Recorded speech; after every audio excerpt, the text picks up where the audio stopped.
on my side, I can tell you why I wanted to arrange these webinars so that we can all share these things together. I wanted to arrange this webinar because I really have in mind that um, remote workers and freelancers have something in common. Okay, freelancers are a little bit on the side of my niche, but nonetheless, they work as Tao knows, and no, they work solo, but they are not alone. So being solo means that sometimes you have all the freedom to work at home or for wherever. You can also be a digital nomad. You can be whoever you want. But maybe Roberta works with the team. She can explain me that afterwards. A lot of freelancers have the clients as their team, so they are like freelancer and client. And sometimes freelancer and clients, it's like a little bit of a war against each other because someone wants to predominate, no wants to be in charge. And it can be quite tough, it can be quite challenging. So that's why I wanted to give you a little bit of an overview, and I wanted to this webinar to be customized to your needs in order to really understand what your needs are and how I can help you in, for instance, making sparking trust, sparking sense of belonging in the team, and to boost productivity, creativity, and team spirit. So that's and communication. That's one of the tools in order to really be able to feel part of a team, of a whole team with your clients, for instance. That was my idea, but of course, I asked you why you wanted to join because I can also have an idea about what your expectations are and if you have specific questions so that we can tailor this hour to your specific needs. Who wants to start?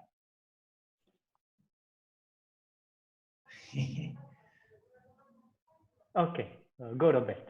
Yeah, well, I didn't exactly have any specific questions because I feel like I've been kind of a remote worker for a long time, but or freelancer. I don't know if the big difference, but I think it's always good like to learn or to hear some more things. And I mean, I'm not perfect. That's like it's still like sometimes a little bit of trouble to just concentrate and get everything. Like you have to be your own boss, you do this now, and also meetings or clients or meetings with other designers or like people that I work with. So I was like, it would be interesting to join. Like I don't think I know everything, or like it's good to get a reminder to have a successful remote work or freelancing.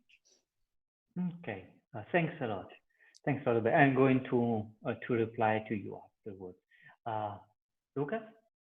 Yeah, I think, well, as I said, the company is, we're all doing remote work right now. So that's the main reason why I joined. There's always something to learn. When you do remote work like that, you tend to be in your own cocoon and you isolate yourself, which to me is, it's awesome. As I said, it's a great feeling. Oh, I'm in my house. I love it. And I've been productive. I've been doing my stuff, finishing my stories, as we call it. But it's a lonely place to be in, and it's just like this part of the process.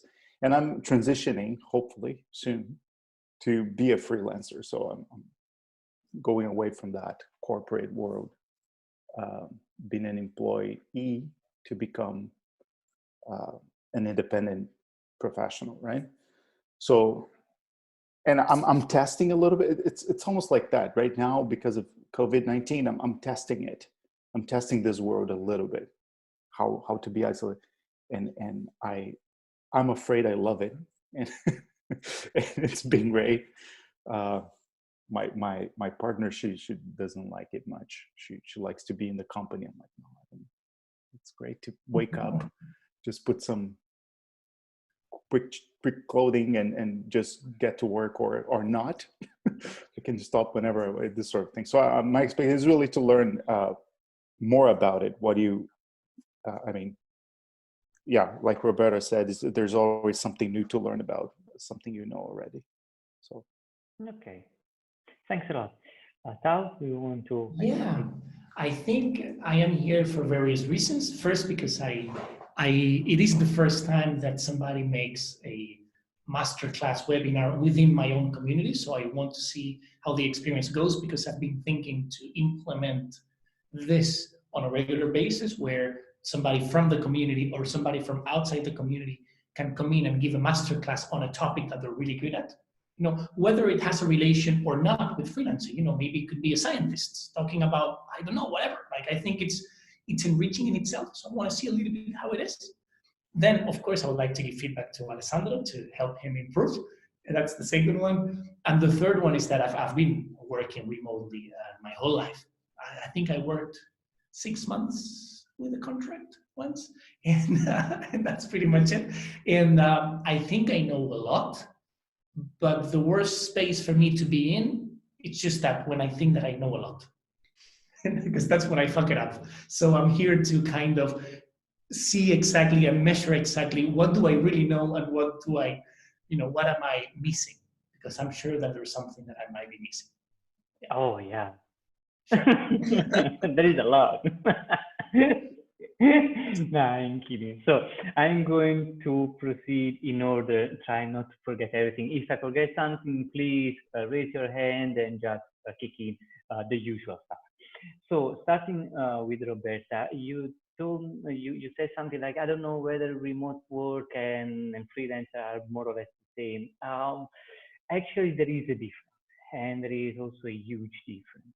Um, when you're a freelancer, as you said, you are the boss and CEO, the bookkeeper. You are everything for your own company. Okay. So the only thing you have to take care of is the relationship with yourself and with other people in the sense of clients.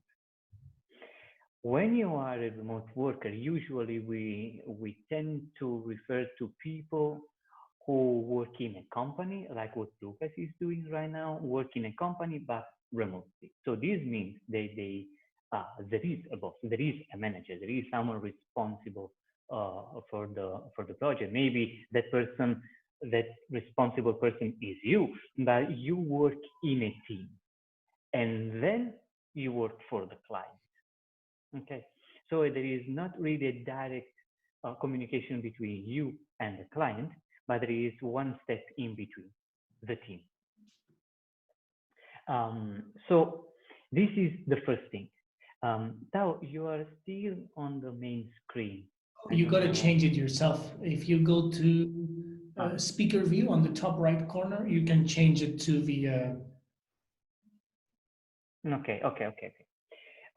So basically, this is one of the biggest differences. Now, about to reply you about what you said about productivity, getting distracted and getting that's a very nice topic because it's recurrent. I mean, over and over, people are telling me, but I don't know how to keep focus. And there is nothing worse than forcing yourself to try to be focused. It's it's a very, very subtle thing, but you can't really say, okay, now I'm going to be focused. I'm going to be focused. I don't get distracted. Ching! Okay, let me see what it is. It's really horrible, above all if you are waiting for something, if you are very excited for something. And being a freelancer, I mean, you know better than me that you can easily get excited about new clients, new projects, a new way to pivot your business because you have to have the whole orchestra in your mind, right? Now, the point is that what really works in this kind of setting in order to really improve productivity is to go through a middle step that it's a little bit more difficult. Develop a vision. So the point is, who are you? Who specifically are you? And who do you really want to become? That's very, very important. To try to understand who you want to become, to have that vision in mind, because then it acts like a beacon, like a lighthouse So it really makes the path much more easier for you. Why? Because you know that whatever kind of um, resources you are going to invest, you're going to invest in that direction instead of the other, because that's the direction that can bring you toward and closer to who you want to become. So it's easy to say, okay, set routine. It's easy, okay? You wake up at 8, at 8:30 you start working, at 11 you take a break. But what happens during those 2 hours, 2 hours and a half, that you get distracted? And then you say, but how is it possible? I want it to work. Yeah, definitely, you want it to work, but your mind is doing something completely different. I mean, I don't doubt about your good willing to work, but your mind is still going somewhere all over the place. But if you give your mind a task, a focus, you give a vision, you give your mind something bigger to think about and to measure all the other things, then say, okay, if I want to become a certain person, I need to do this, and this, no matter what. Otherwise, I will never get closer to that version of myself. So you really have a sort of ruler, and you start measuring. Okay, checking the notification now. How much is going to bring me? How close is going to bring me to the version of myself, to the future version of myself? So you start measuring. Say, okay, this is going in negative. It's going to bring me farther. Focusing on this kind right now for 1 hour, giving him 100%, and then I can take a break. How close is going to bring me to my future self? Much more. Okay, so it comes easier. I don't say that all the problems are going to be solved, but definitely it comes easier. Okay, to try to develop that vision. And when you develop a vision, you are also going to be a different person. So you are going to spontaneously set the tasks that you want to perform, not something that you read online, for instance, because 10,000 people did that. But you're going to set your own tasks, because the other tasks that work for your specific, peculiar, and single situation. For Roberta Grudeva, not for someone else, not for me. I can share my vision with you. I can share my steps with you. But then, for instance, that's the job that I have with my clients. I help them setting their own routine, because that's something that will definitely be highly customized to their situation. Okay, clear? Do you have? No, I like with the measuring, how you like put that, with really measuring, like, yeah, with the ruler. Yeah, exactly. Just a sec. It's like really a parameter according to which you decide how to prioritize. Not more, not less than that. It's a little bit difficult to develop that vision. Definitely, if you want to do it alone, can, for instance, take several months. If you do it with a help or someone who can guide you through it, you can do it in days or weeks. Definitely, it's a process. It's a never-ending process, because then you are going to modify and to arrange your the vision. Definitely, but starting with a vision is really a good starting point. Now, you wanted to say something.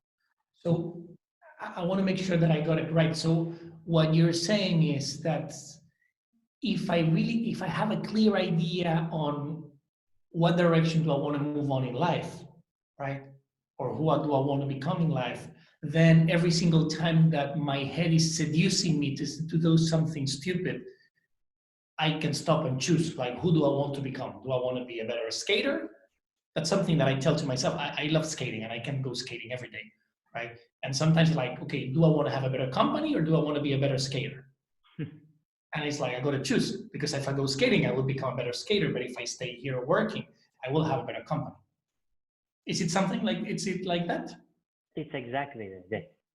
It's like you are giving yourself the power to choose, Mm. but you know why you are choosing a certain action instead of the other. That's why you are going to be much more able to prioritize, because you know that if you choose A, you are going to follow the way A. If you choose B, you're going to become B. In your case, either you become a better skater or you become a better businessman. The two things, just a second, the two things can be combined, of course, in a certain way and at a certain extent, but then after a while you have to choose. And that's exactly what I'm talking about. Lucas. Yeah, my question was on the combining the two, because it's kind of unfair. I mean, I love skateboarding and I love my company. I have to do both. It's just, but it's a probably a matter of priority, maybe, right? So it's just like, oh, thank you, food, Working from home. delivery. You see, delivery is on a high. She didn't close the door, but that's fine. So I was just thinking, how do you do that? How do you define, how you prioritize those things? Is that something, like you said, it's a measurement, really? It's like you measure, okay, from 3 to 4, I will skateboard, but the rest of the day I will work, right? That's the kind of approach and attitude we have to have towards those kind of things? It's like if I skate, it's more like if I skate for 2 hours, okay? Mm-hmm. What is this action giving me in return? Do I only feel good?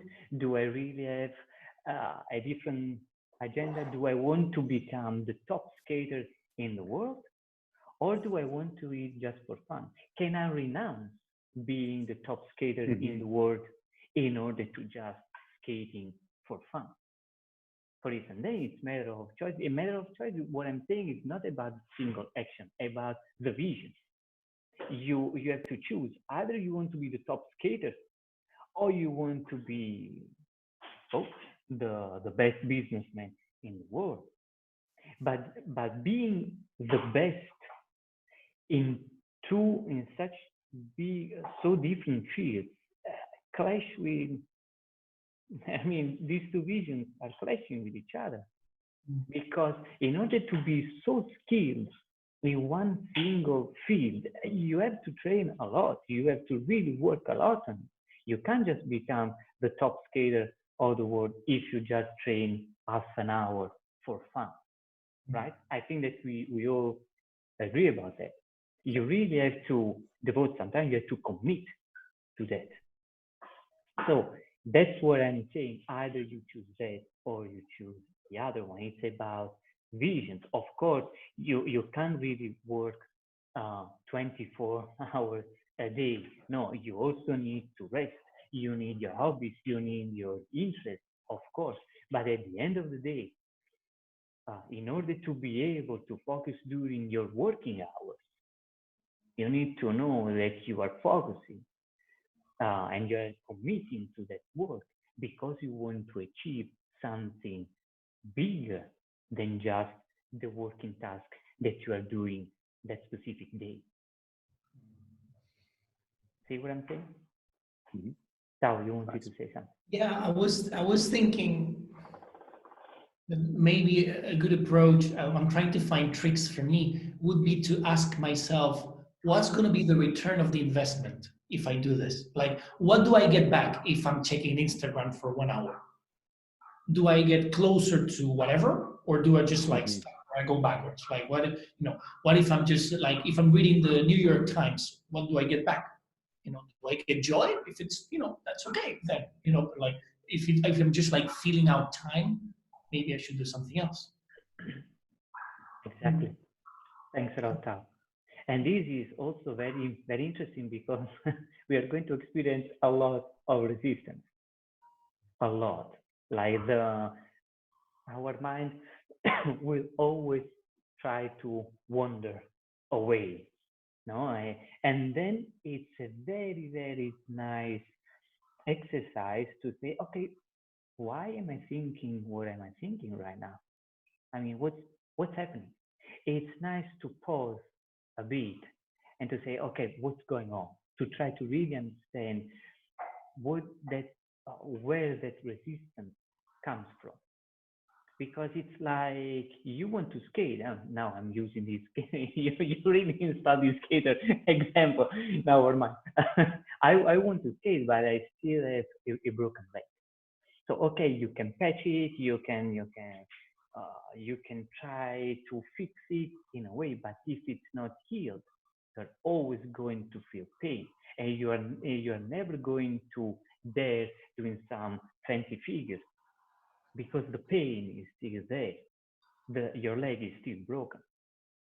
So whenever you feel like I'm afraid to do these figures, these skating figures, ask yourself why.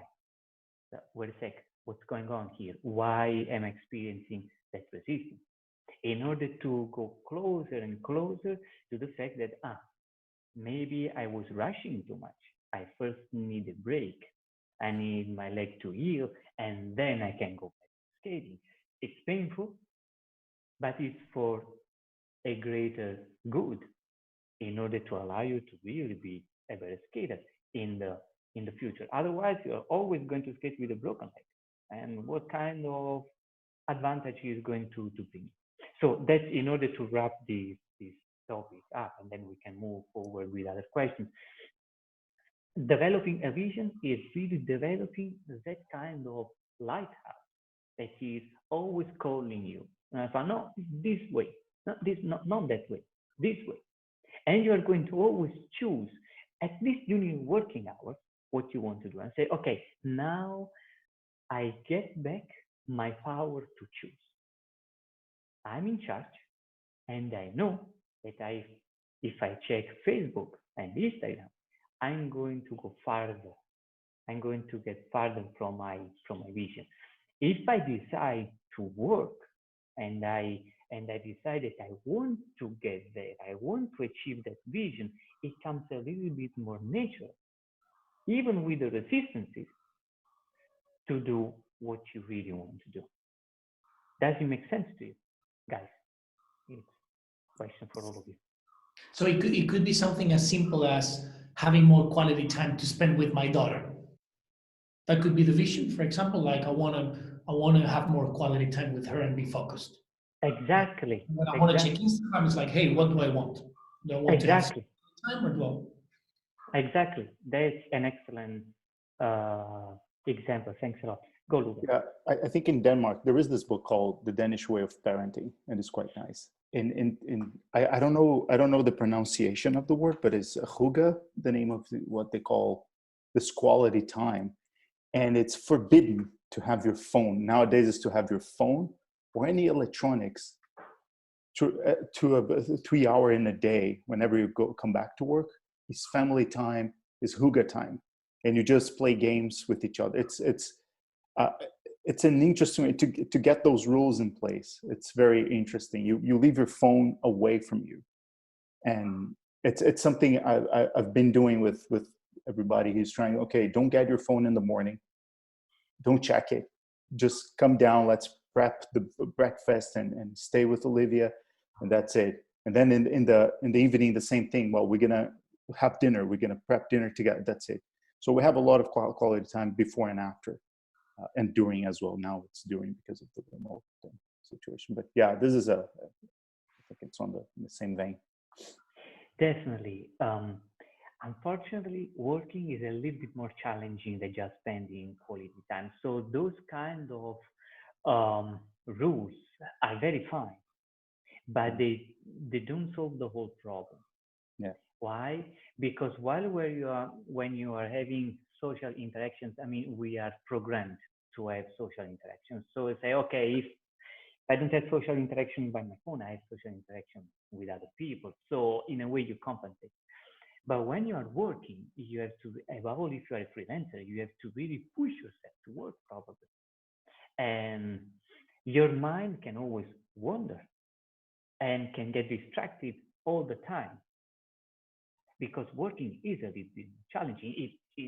It requires a completely different skill set. It requires a completely different processing of the information. It's not just having quality time. I mean, not just even to have quality time is challenging. But anyway, working is something completely different. So those allow me to call them tricks. Forgive me for these words, but those kind of tricks are definitely useful. But on top of that, what can really allow people to make the jump and to really have a quality working time is to be able to check on their assistance and on their thoughts and go constantly in the way. Because if you put your phone in another room, locked in something, and with your mind you are constantly there and say, but I really would like to check Facebook right now. Is it a distraction? At this stage, that's check Facebook, and you start working in 5 minutes. 5 minutes later, maybe it can be even a better strategy. It's not going to solve anything because it's like with a drug addict. No, you just for, so you go out for 5 minutes, and then you have to go back to that stripe. I don't know how they're called. But anyway, that's the whole point. You have to understand where the addiction comes from in this case, where the distraction comes from, because the distraction is drawn uh, from something. It can be maybe pain, it can be maybe not feeling good enough, it can be something like I will never make it, or fear. So the distraction is always attached to something that is deep. Otherwise, if it were so easy, people would have already done it. I mean, nobody would have that problem. We wouldn't talk now, me and you, about this topic if it were so easy, but it's not. Because even though you can adopt those strategies, they're still not enough. Free to comment. No? Okay. I wanted to just say like an example with the measurement I used to do and still do sometimes, like if I would realize I'm on Instagram or something, I'm like, okay, but what is this? Like, what is it bringing me? Is it bringing me more connections? Is it bringing me more time? So I would be like, no, just like leave it. So really like, no, okay, you have to do something that is gonna bring you to what you want or to whoever you want to become. So yeah, but it's important to keep it also doing. So yeah. Exactly. And so, sorry, Tao. Probably I will tell these right before Tao will. But this kind of reasoning is also going to be applied to your clients and to the quality of work with your clients. You are going to choose your clients according to the vision that you have for yourself. And you are going to build the whole business around you according to that vision. That's also what we are learning in the process with Tao. It's like, who do you want to become? Do you want to become an expert, or do you want to be just a tool? That's exactly the same thing.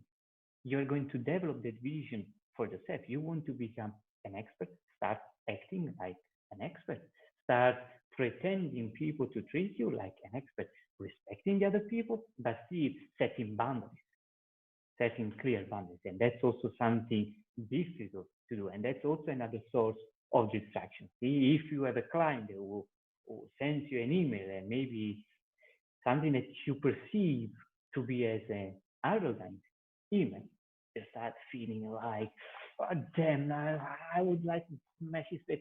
But that's not healthy. And you're still having that distraction. What if you look at that email from a scientific point of view? Just to study the client, the feedback of a client, without attaching any judgment there. Wouldn't it be better to just be completely neutral and to read email, to get it? Okay, I'm going to give it some time in order to process it. You understand what's going on, and then you go back to work without holding any sort of grudge, so that distraction cannot have a further soil there. just food for thought, of course. This is, for instance, what I go through with my clients in order to analyze where they come from and where they want to be. Tough. No, well, maybe it's a little bit going backwards in the conversation, but something that I tried for quite some time, and my friends were thinking that I was a psychopath. I took like I bought like these like 500 A4 blank pages, put it on the table, and every single day I just took one, and I was literally writing down tasks at the time that I started and the time that I finished. So it was like calling a friend, 10:10. 10:15, I finished the call. Check out New York Times, 10:10, like everything, like sending emails, boom, working on this, working on that. And at the end of each day, and I did it for like, I think a year almost, like at the end of every single day, what I did was like literally calculating the total time and then calculating the actual efficient time, right? And every day I was like, oh fuck, like, you know, I could have gone skating, I could have gone walk with a friend, I could have done so many things, and all that time it's just gone in bullshit. In just bullshit. Like every day I was losing like 3-4 hours in just bullshit. And it made me feel so bad that I started like cutting back stuff. You know, I was like, okay, this I don't need to do it. This I don't need to do it. This I don't need to do it. And I can use all that time to, as you said, like to become the person that I want to be. You know, like to really like be the friend that I want to be the skater that I want to be the professional that I want to be. And it made, for me at least, it made it so visible, so tangible that it hurts. And I was like, oh fuck, like this like hours of my life thrown out of the window completely. I felt sad, Evan. You know, that helped me in the past, and I think I should go back to it because I'm cherry picking things again. You know, it's easy to be comfortable. It's like I am that, you know. Yeah. Thanks a lot. Yeah, it's very valuable. Thanks a lot for sharing because that's how it works actually. Now that are up, I mean, you can spare the sand all right in time because also then that's the that needs to be taken into account. So you can spare that data up. Anyway, that's exactly what I'm talking about. To me, I think one of my biggest experience in that was when I chose my thesis project. I remember that I chose my thesis back in time for my master's degree, and the first one that I picked was like horrible. After 3 months, it was just horrible. They really wanted me to become a programmer. I wasn't a programmer. I couldn't program at all back in time, and I needed to deal with C or C++. I don't remember. It was like horrible. Like to reverse engineering a code written by I don't know how many people. I said, no, man. I mean, at the end of the day, what is gonna bring me? I mean, do I want to become a programmer or do I want to become uh, a physicist who is specialized in robotics, neuroscience, and so on and so forth? It's not really going to bring me close to that. What kind of opportunities will I have afterwards? Know what I'm saying?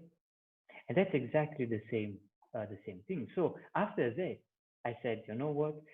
Even if the professor, because there were three of them, even if I'm going to talk with each of them, and they are going to send me to hell because it was already like after 3-4 months they were counting on me to do something, and I said, you know what, bye bye, because this is not going to bring me closer to who I want to become.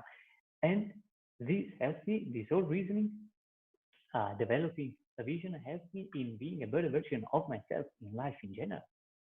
Like, do I want to give in feeling the grudge, feeling the anger, feeling the anxiety, or do I really want to become a calmer person, a better person who is much more friendly, much more open to myself and to other people? I chose the second one, luckily. And even though it's painful, but then it really helps me becoming a better version. Of course, it can't happen overnight like that. It's a process, but starting working on it with a vision is already a huge step. Why? Because it means that you are willing to build something on top of that. It's not only the vision, but then you want to commit to that vision. Why? Because it's a vision that deals with your future life, not mine, not us, not Lucas. In this case, I'm talking about Robert. It's going to deal with your life, Robert, and the future version of you. If you have other comments or other questions, okay. Otherwise, maybe I can start talking, start replying, Lucas. I don't know if it's something we can address also later on, or can I make a new question, or how does it work? Well, how does it work? Just free. It's something we can talk about it now, later, or maybe another day. Like something that I'm extremely curious about your perspective, Alessandro, and that's something I don't know for remote workers, but I know that for freelancers, this is like the classic. And it's that we sit down with the client, we define everything, we agree on stuff. I go home and I start working, and my client and I, we end up like suddenly like we're working on different projects. Yeah, it's like, when I finally go back to the client and I present what I've been working on, there is a huge disconnect between what I thought he thought, right? What he thought I thought, what he wanted, what I thought he wanted. And I don't know if that happens in remote work teams, but I know that in freelancing, that has been like most of the pains of my career has been that having such a hard time keeping communication on the same page over time, not being in the same place physically, right? I don't know. That's something I'm really curious to know your perspective, whether it's now or later. I can reply right now. Thanks a lot for asking this specific question, because I think that I can connect it with what Lucas asked me about. So Lucas was more focused on loneliness, even though he enjoys it, no? But it's kind. I think that that's what you were aiming to, Lucas, to know how to improve the teamwork and the sense of belonging in a team, even though you are working remotely. Yeah. Did I get it right? Yeah. Exactly. So I can combine the two things because they are highly related. When you start working, either it is with a client or with the rest of the team, it's always the same. The freelancer and a client is exactly like an employee and his team. You are in the same team with the client. You can't just be disconnected. Otherwise, that's what happens. So at a certain point, and I think that it also happened to another member of our community, Tao, that at a certain point, this person had feedback from a client and said, no, but we wanted something completely different. So it's very, very stressful, and it's quite unbalancing to have this slap in the face after months that you have been working on that specific topic. Okay, so in order not to feel lonely, disconnected, to feel this belonging, because even when you are a freelancer, you feel disconnected and you feel that you don't belong to the project if the other half of your team, I mean your client, doesn't know anything about you and you don't know anything about his feedback. So it's exactly the same thing as when you are in a team. You build trust, you build sense of belonging, you build that kind of cohesion and that team spirit in order to be in the same team and to work for the team with a great communication strategy. Now, if you work in a team, to reply Lucas, it's much easier, it's way easier. Why? Because above all, if you use Slack or Google Docs, you always aim to keep the communication alive. And for instance, a log where you can put there a bit of vulnerability, and you can put there something like, guys, I went through this. Maybe I didn't manage to solve this problem. I had these difficulties. I experienced these obstacles, and I tried these these solutions, but probably they didn't work.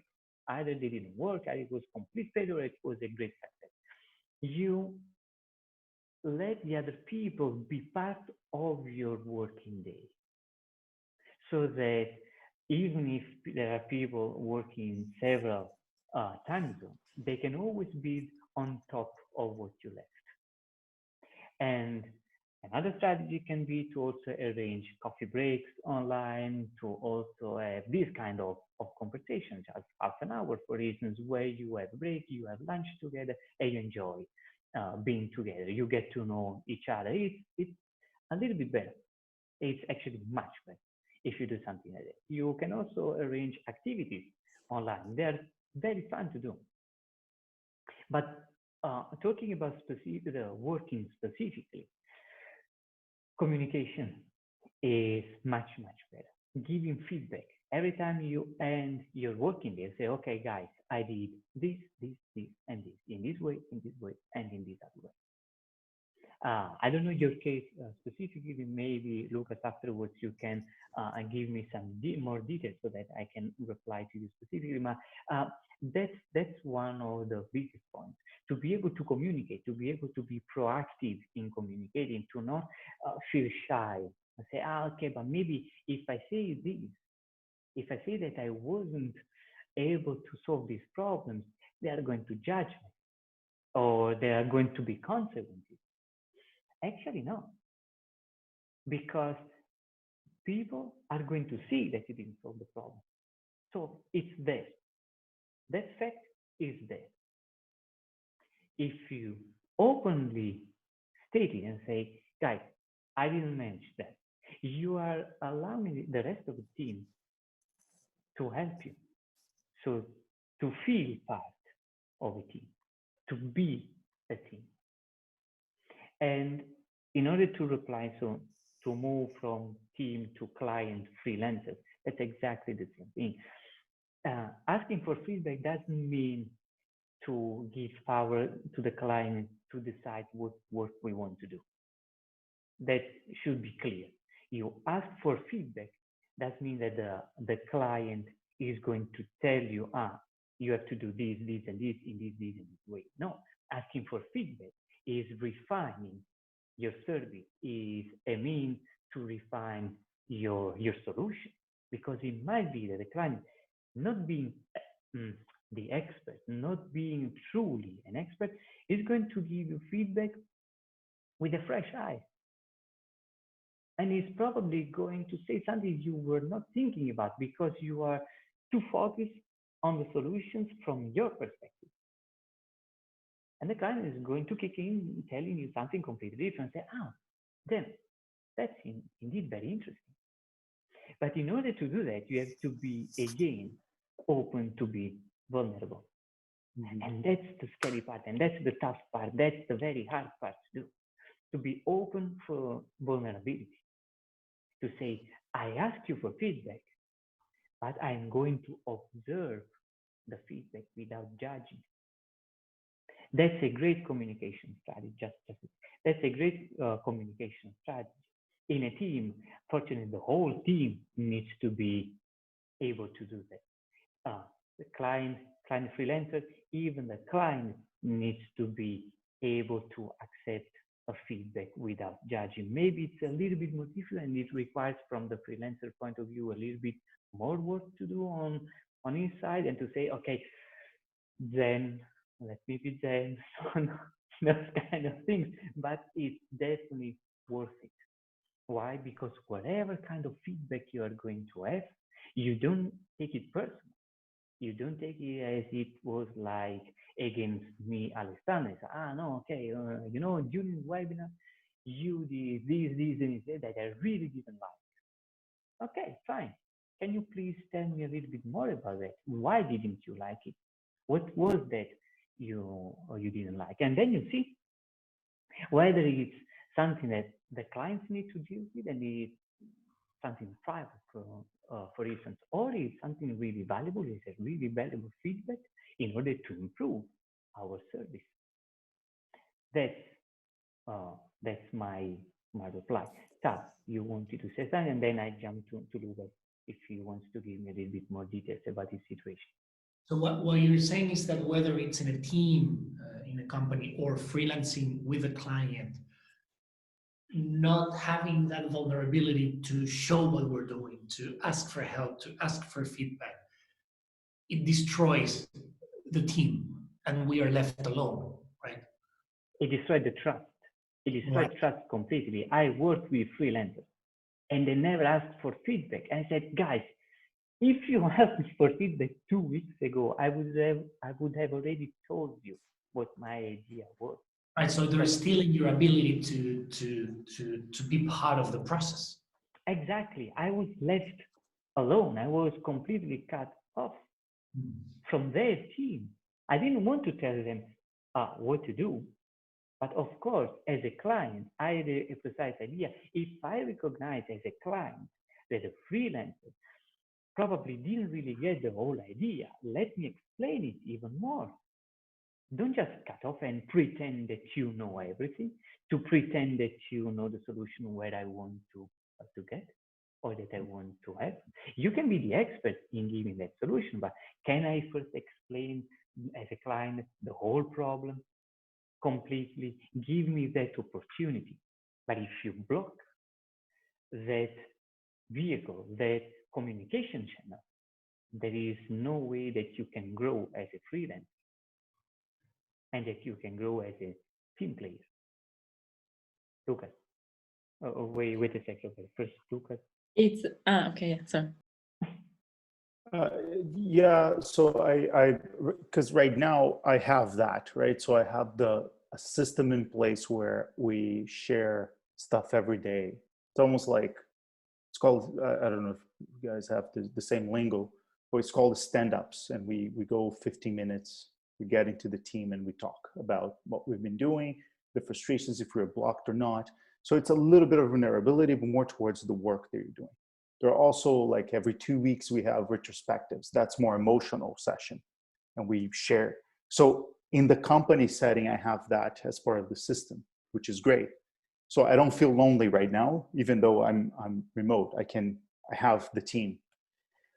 And that's where my thing is going. As I'm transferring towards freelance life, how do I think I'm rephrasing my thing based on what you're saying, which is very valuable right now, because how do you keep that culture of sharing, right? Or of this stand up? How can I have that with clients as well? One thing that I remember about working as a freelancer, when I did a little bit of freelance work after university, was like, the thing that I loved about working with clients, that they were very excited about what I was doing, most of them, because I was doing for them. They were like, so there was that kind of thing, and there was an opportunity to be talking to them at all times, so sending stuff. So I think what I'm getting from you, it's almost like the sense of creating this log every day, and you say, here's what I've done.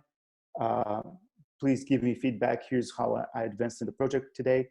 Is that all right? Let's do an alignment. Or is that a call that you can give, like a 15-minute call every 2 days or something? So is that would be reasonable to say? Definitely. That would be super valuable. I think first for you, because you are going to see also whether the client is happy or not with the process. I have a client that I'm doing something aside, like for marketing consultant, and that's what I have with the client. The client tries to step on my feet the whole time. At a certain point, I said, "Listen, it's very valuable that you give me feedback, but that's my field of expertise. So you give me feedback, but I have the last word in that. Why? Because that's where I come in. You hired me to be the expert. Let me do my job. So I don't have to train you in what I have been experiencing since years, and I've been learning since years, because otherwise we are never going to get out of the system. At a certain point, I value your feedback, perfectly fine, but here I draw the line. I am the expert in this part of your work, and you are the expert in the other part of the work. If there isn't trust, we are not going to be in a team. Now, do you trust me or not? I proved you that I'm good and what I'm doing, and you see the improvements of your company. What do we want to do? Just this. I mean, to me, it's just a segment because there is Roberta first. To me, it's perfectly fine. Whatever you do is fine.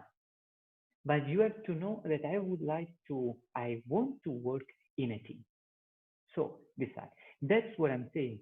And after I work for him, I call him, I send him a voice message actually, and say, listen, I did this, and this for you. So now you know the state of the art of my job. In the next days, I'm going to work on this. There are nothing suspended, or there is something suspended because I'm waiting for this email and the other material and so on. He knows. He can have the whole picture. He can never tell me, but I didn't know. No. You knew, and it's perfectly fine. I don't have anything to hide. See, so this is where vulnerability comes in. But it's also true that it goes hand in hand, only one, with setting boundaries. And we have to know how to set boundaries. Roberta, you wanted to say something and then tell. It was just to make sure if the feedback was while the process or at the end of the project, but I answered. I got the answer. Yeah, it's like in the process. Along the way. It's not just at the end. Otherwise, at the end can be, as Tao said, can be already too late, like on two different plans. Yeah. Tao? Yeah, first is that I have to go. I have to go in 1 minute, but I wanted to share one experience when I, in a period of my life where I was freelancing, developing digital projects. I was working, because I'm guessing that this is what you're doing, Lucas. I was working purely on Scrum, so having like 15 minutes call in the morning, weekly sprints, stories, story points, and the whole thing. And I had the luck to be able to apply the same method as a freelancer. And it was amazing because I was a freelancer, projects lasted for like a year almost. And we had right at the beginning of the project, I told the client, listen, we're going to have weekly sprints. We're going to see each other for 3 hours every week. We're going to use that time to review everything. So, it's fairly easy to bring that process into freelancing. We just don't do it. We just want to be at home doing our thing. And but it's the same. It is a company. We are a company. I guess it's the same thing. The same thing. We are a team. And I like what Alessandro is saying. We are a team with our clients. It's the same thing. Yeah. We're just different legal entities, but it's the same thing. Yeah. Thanks a lot. That's interesting. If you have to go, bye-bye. I don't know whether you guys can stay a little bit longer. If you want, I'm here for you. Or if you have to go, we can wrap everything up. I do have to go, Ale, because it's almost 8 here, and I have to start the day. But Well, but I'm still here for another minute. Bye. Okay, perfect. Bye. Thank you, Alessandro. That was really, really valuable. Thank you very much. Thanks to you, Lucas. Bye. Bye. Yeah, I was gonna say, because at first for the theme, I also use something like that, like kind of having a communication, not just like, okay, get the project and then I'll see you in 3 weeks. But at first you gave an example, like every day, kind of letting know the client what you've done. I think maybe not always the best, but it depends on, like, now I don't want to show him every day what I've done, but it depends on the project. And yeah. Definitely, it depends on the project. What I'm saying is that don't disappear. Don't give the impression that you just disappear, and then you give the beer, so to say. You disappear and say, okay, this is the job, everything is done, and that's the beer. And the client said, that's not what I wanted. So, yeah, but I worked for 15 days on it. Okay, but that's your problem, not mine. See what I'm saying? my suggestion is to make sure that that you know what you're doing, in the sense that the client is satisfied with what you're doing.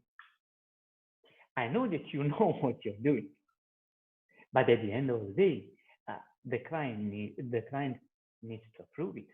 So either you set boundary and you have a sort of contract, so that whatever that's your expertise, whatever you do, a little bit like I did, no? So whatever you do, it's fine. But mine is a completely different setup. We are really working together. We are almost partners, so to say. You can call us partners. So that's the point. It's like, for instance, I remember that you are working with developers, no? Yeah.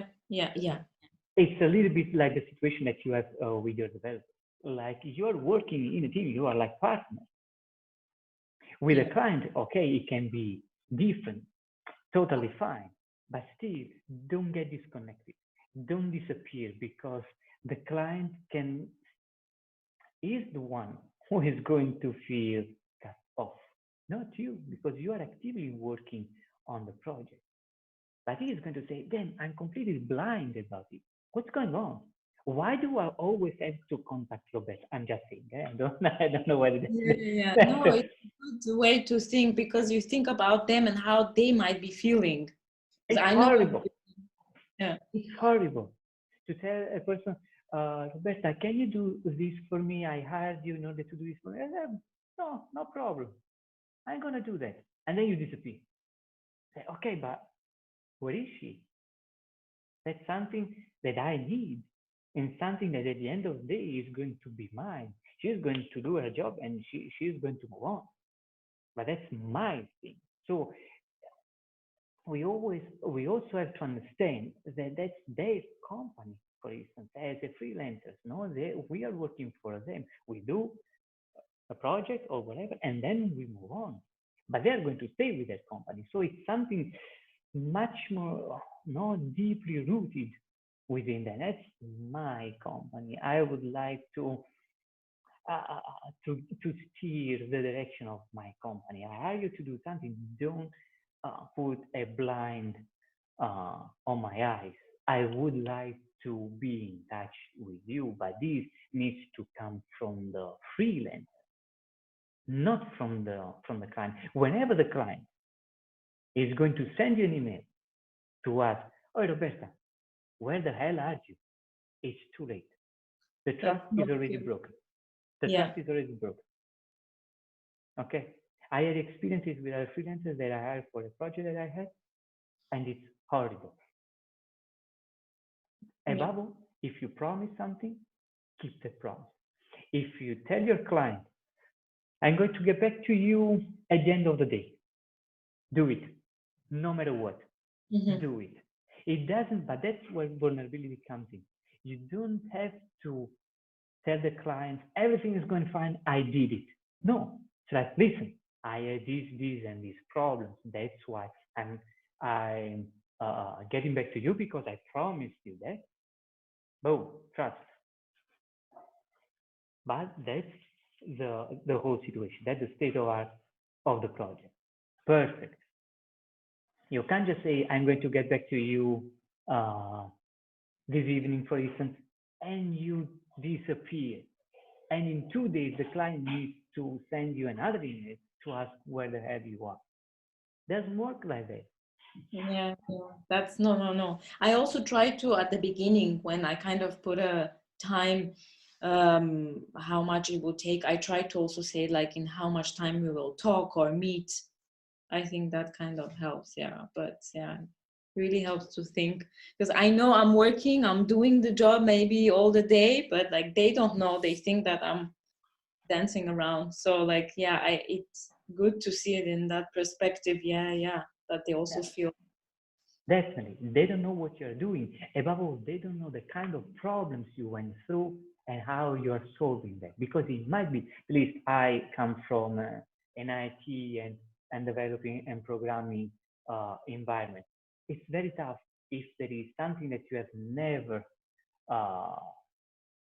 came across before, and it's a completely new problem. And you have to, for instance, look on the forums, and you have to go through the manual, and you have to try more, and then you have to scale up in order to really solve the big problem. It's different. It takes time. Yeah, But it's yeah. totally fine to be honest about that. At least we are not superheroes. I also have to learn something. I went through this because that's what you asked was quite tough. I mean, it's something maybe so specific that no one knows it, apart from people who work on this kind of project specifically before. So don't break that trust. Like Yeah. try to build first trust, like the Maslow pyramid. First trust, and then you build on top of that trust. Yeah. The final project is just the top of the iceberg, and it will come naturally. Yeah. They absolutely feel part of it, and yeah, and it's important. Yeah. Exactly, and they are even more willing to talk about you to someone else. If you break the trust, there is going to be a friction between you and your client. And how do you think they're going to talk about you to someone else? And they're going to say, I got in touch with this Roberta Grude, but I no, please don't work with her. She's awesome, but really, I had to call them 10 times per week in order to understand how the project was going. That's not what you want. You want something like, I'm in touch with A, B, and C. No. Call Roberta Grude because she is good. She is the best. That's what you want to achieve. And you see the vision. The vision. Yeah. So everything is done according to that vision. To always keep that vision in mind. Yeah, I remember in the previous kind of before I started with Tao, I had like this client, very annoying, but I also kind of see why she was getting so mad, because like I had a lot of work to build the website, and some time had passed. We had set a time, but I don't know, things happened, blah, blah, blah. They went traveling, but then it was too long, and she didn't know what's really happening. I knew I was working on it, still had to work, but she was getting very frustrated at some point. And it makes sense. I was like, what does she want? I'm working on it, but she didn't actually know kind of the steps. If she knew this page is already done, she would be like calmer. She would know, okay. And it really makes sense that Also they're not just doing. I mean, some of them, of course, but there is a way how to handle them. And definitely. And correct me if I'm wrong, but maybe that client you had needed your work in order to serve other clients, probably. Sorry, yeah, she needed my work in order to serve other clients. Yes. Yeah. Yeah. It's like, I want to sell this cake to someone, and you are the one who is baking the cake, and there are clients in line in front of my shop.